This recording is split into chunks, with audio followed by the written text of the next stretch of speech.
díẹ̀díẹ̀ ṣùgbọ́n èmi ti dúró dè wọ́n lé ní o kò bá jẹ́ ìyá àjọ kò jẹ́ bàbá àjọ kò jẹ́ ìyá reverend kò jẹ́ bàbá reverend tó o bá ti jókòó má ló lè ẹ̀yẹ jẹ́ ká fún títọ́ ṣe ìfẹ́ Ọlọ́run. Let's do the will of the Lord with truth. I used to look at them. ìyàwó ọ̀rẹ́ wọn wọn ní jókòó wọn mú wọlé ẹbí wọn mú wọlé ẹ̀yẹ yẹn lọ́ba ọlọ́sìn rẹ̀ yẹn wọn kò pé ìjọ Ọlọ́run dẹ̀ ní sùúrù púpọ̀ o ẹ bá jẹ́ kí n act bí Ọlọ́run bí 1 minute máa pa ọ̀pọ̀lọpọ̀ èèyàn. ọmọ ìwà pé nígbà mi ó máa wù mí kí túbú wà ní church. I felt that we should have a prison in the church.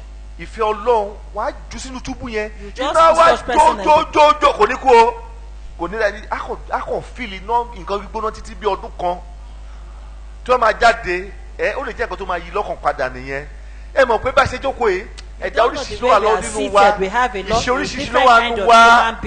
We have various attitude. kọ́lọ̀ kọ́ wa bá ṣe máa ṣe fẹ́. The Lord teaches us His will. mo máa sọ fún èèyàn máa ní pride ni tó bá pè é pé wá ìwọ òde lọ ṣe kíni bá folúwa. If He asks you to do something for God. wá ẹ̀dẹ̀ wà in charge kíni. Be in charge of this thing. ìfẹ́ Ọlọ́run.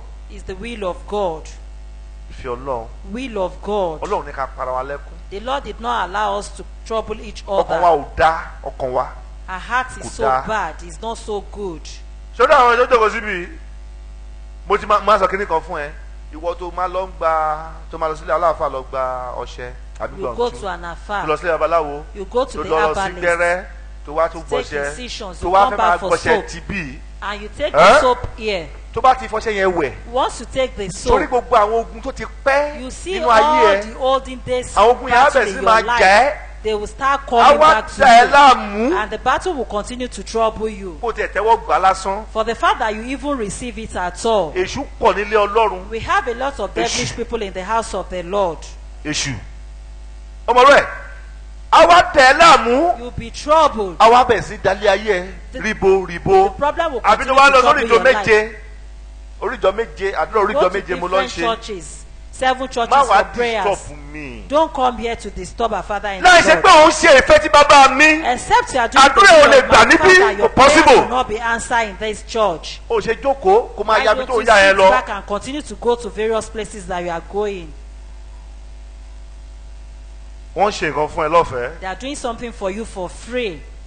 ni máa ṣó ẹ lákàntì iye ọṣẹ tẹ máa ń gbà lóṣù. If I show you the account of the soaps that you are collecting every month. ṣé ẹ rò pé mi mọ travel ni. You feel that I can't travel out. bẹ̀tí má lè deny ara mi. But if I can deny myself. wípé nítorí àwọn ẹni má jẹ́ ń ṣe báyìí. For these people don't let me go. kí tó ṣe nǹkan màá kọ́ rò pé àwọn èèyàn tó pọ̀ má jẹ́ ń disappoint wọn. Before I do anything, I will consider the multitude of people around. I don't want to disappoint all these people. I must not do it. orí ọ̀fẹ́ ni. That's a grace. wàá sọ pé kí ẹ sáré lọ síbi jẹ now say let me mo quickly tẹ̀lé ọ̀rẹ́ mi lọ síbẹ̀ ni o. I went there with my friend. mi ò ṣerú nǹkan bẹ́ẹ̀ yẹn ṣùgbọ́n mo tẹ̀lé ọ̀rẹ́ mi. I'm not doing such thing. I'm just going. wọ́n sọ pé bóyá mi ò ṣe mọ̀ kí ni position yìí náà tá à ń lé yẹn. Because of the position that we are going after, they ask us to go. àbáyé wàá sọ nǹkan oríṣiríṣi ayé ẹ ti parun nìyẹn o. That means you are perish. ayé ẹ kò lè settle mọ́. You won't have a settled life again if you are doing such thing. torí o ti bẹ̀rẹ̀ sí ní gbé ìdààmúrù kiri nìyẹn. You started going about with troubles. Sunday wàá tó àwọ̀ sùtánà. On Sundays you now put on your sutana. ẹyà rírìrìrì àwọn ló máa kọ́ dájúdájú. They will be the first person to come forward. jákujàku nìyẹn. Those are bad. o ṣe fẹ́ Ọlọ́run. You are not doing the will of God. o fẹ́ ṣe fẹ́ lè o fẹ́ ṣe lè You want to do this. You want to do this. How will your prayers be answered? o mọ iye hours to take láti jókòó. You know how many hours that it will take to sit down to talk. ogun ló gbé tirẹ̀ yẹn. You are going about with problems in your life. ara ẹ ló ń tàn jẹ. You are deceiving yourself. ayé ẹ o ti jẹ́ kó dògbò kúrúmuṣu pátápátá. Your life has turned upside down. solution. And it's not going to have any solution again.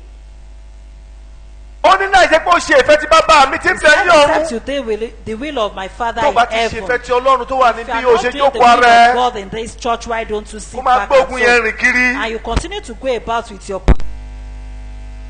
fẹ́ kówèrè àṣọ pé ṣọ́ọ̀ṣì kówèrè lé. ó wá ṣe wá dàgbà ìyá àwọn àti gbé bí jẹ́ òun náà bí 78 ṣá ẹ̀yẹ́ sọ pé.